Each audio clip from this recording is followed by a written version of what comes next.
اسی پارے میں آیت الکرسی بھی ہے، اللہ نے اپنی حمد و ثنا کی ہے، اللہ لا الہ الا هو الحی القیوم، اللہ وہ ذات ہے جس کے سوا کوئی عبادت کے لائق نہیں، زندہ ہے، ہر چیز کو تھامنے والا ہے۔ میں چونکہ اس کا لفظ بلفظ ترجمہ اس لیے کر رہا ہوں کہ آیت الکرسی بہت پڑھی جاتی ہے اور حدیث میں اس کی بہت فضیلت ہے۔ آپ صلی اللہ علیہ وسلم نے فرمایا اس سے افضل آیت پورے قرآن میں نہیں ہے۔ فرض نماز کے بعد آپ صلی اللہ علیہ وسلم نے فرمایا جو پڑھے گا اسے جنت میں جانے سے کوئی چیز نہیں روک سکتی، اور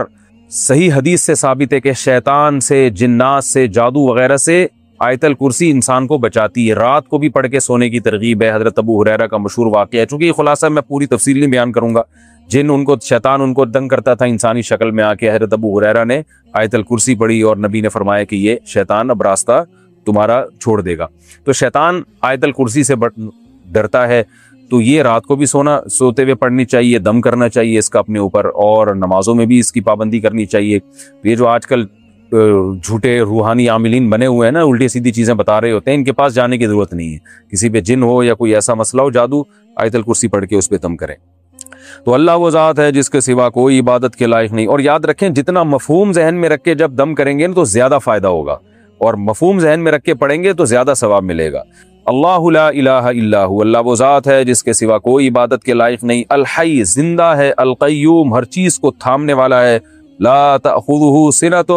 اسے نہ اونگ آتی ہے، ولا نوم اور نہ نیند آتی ہے، لہ ما فی السماوات وما فی الارض اسی کے لیے ہے جو کچھ آسمانوں میں اور جو کچھ زمین میں، من ذا الذی یشفع عندہ الا باذنہ کون ہے جو اللہ کے سامنے کسی کی سفارش کر سکے سوائے اس کی اجازت کے، جس کی اللہ اجازت دے گا تو اس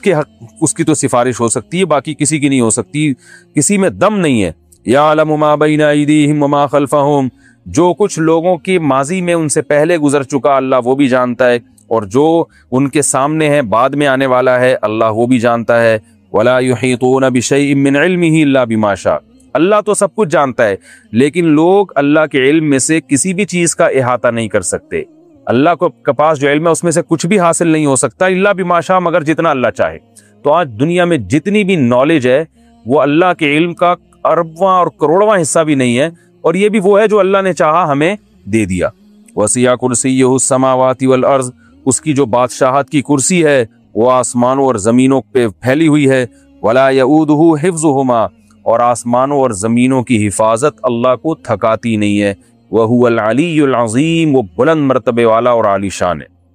یہ آیت الکرسی ہے جس کا میں نے آپ کو ترجمہ بتایا، آپ ترجمہ کے ساتھ اس کو یاد کریں اور پھر پڑھیں گے تو انشاءاللہ زیادہ فائدہ ہوگا۔ اسی صورت میں اللہ نے یہ بھی بتا دیا لا اکراہ فی الدین دین میں زبردستی نہیں ہے، اسلام میں کافر کو گن پوائنٹ پہ مسلمان نہیں کیا جا سکتا، فقط تبین الرشد من الغی اس لیے کہ اللہ فرماتے ہیں سیدھا راستہ اور غلط راستہ بالکل واضح ہے، اسلام اور کفر بالکل واضح ہے، تو اب گن پوائنٹ پہ کسی کو مسلمان بنانے کی ضرورت ہی نہیں ہے، اور جو ہے اتنا واضح ہے کہ جو بھی اس اسلام کے راستے کو فالو نہیں کرے گا وہ اپنی ہاتھوں سے اپنے آپ کو جہنم کے گڑھے میں ڈال رہا ہے، یعنی ہم نے حق اور باطل میں کوئی کنفیوژن چھوڑی نہیں ہے۔ آج بھی آپ دیکھ سکتے ہیں اسلام کے حکام کو آپ کمپیئر کریں دیگر مذاہب سے تو دودھ کا دودھ پانی کا پانی ہو جائے گا۔ فَمَن يَكْفُرْ بِالطَّاغُوتِ وَيُؤْمِن بِاللَّهِ فَقَدِ اسْتَمْسَكَ بِالْعُرْوَةِ الْوُثْقَىٰ فرمایا جو اللہ پر ایمان لائے اور شیطان کا انکار کرے، اسلام کو فالو کرے تو ایسے جیسے مضبوط چھلے کو تھام لیا، کوئی دریا میں ڈوب رہا ہو نا اور مضبوط کڑی کو تھام لے تو بچت ہو جاتی ہے۔ تو اللہ فرماتے ہیں یہ دنیا بھی حوادث کا اور شیطانی جو ہے نا اس میں تصرفات ہوتے ہیں، گمراہیاں پھیلتی ہیں، جو اسلام کے چھلے کو پکڑ لے گا تو وہ بچ جائے گا، تو وہ مضبوط چھلا ہے اور مضبوط لگام ہے جس کو پکڑنے سے تمہاری حفاظت ہو جائے گی، لن فصام لہا یہ ٹوٹنے والا نہیں۔ بڑی خوبصورت مثال دی۔ اور اللہ نے یہ بھی فرمایا اللہ ولی الذین آمنوا یخرجہم من الظلمات الی النور ایمان والوں کا اللہ دوست ہے، ان کو گمراہی سے روشنی کی طرف لاتا ہے، یعنی جب آپ اسلام کو فالو کرتے ہیں نا تو آہستہ آہستہ آپ کے سامنے ہدایت کے راستے اور کھلتے چلے جاتے ہیں، حق اور باطل اور ممتاز ہوتا چلا جاتا ہے، اور جو اسلام کو فالو نہیں کرتے تو وہ اور زیادہ گمراہی کی طرف چلے جاتے ہیں۔ اس کی مثال دیکھ لیں آپ، یورپ اسلام کو فالو نہیں کر رہا، کیسے کیسے گمراہانہ قانون بنتے چلے جا رہے ہیں، گے میرج کو حلال کر دیا، کچھ انسانی سوچنے کی بات ہے، شراب حلال ہے، زنا حلال ہے، گمراہی میں پڑتے چلے جا رہے ہیں، اور اب پتہ نہیں کیا کیا چیزیں حلال ہونے والی ہیں، اللہ کی پناہ۔ تو اللہ فرماتے ہیں ایمان والے جو ایمان کو فالو کرتے ہیں روزانہ ان کی ہدایت بڑھتی ہے، اور جو اسلام کو فالو نہیں کرتا وہ گمراہی سے گمراہی کی طرف چلے جاتے ہیں، اور آئندہ اور زیادہ گمراہ ہو جائیں گے وہ۔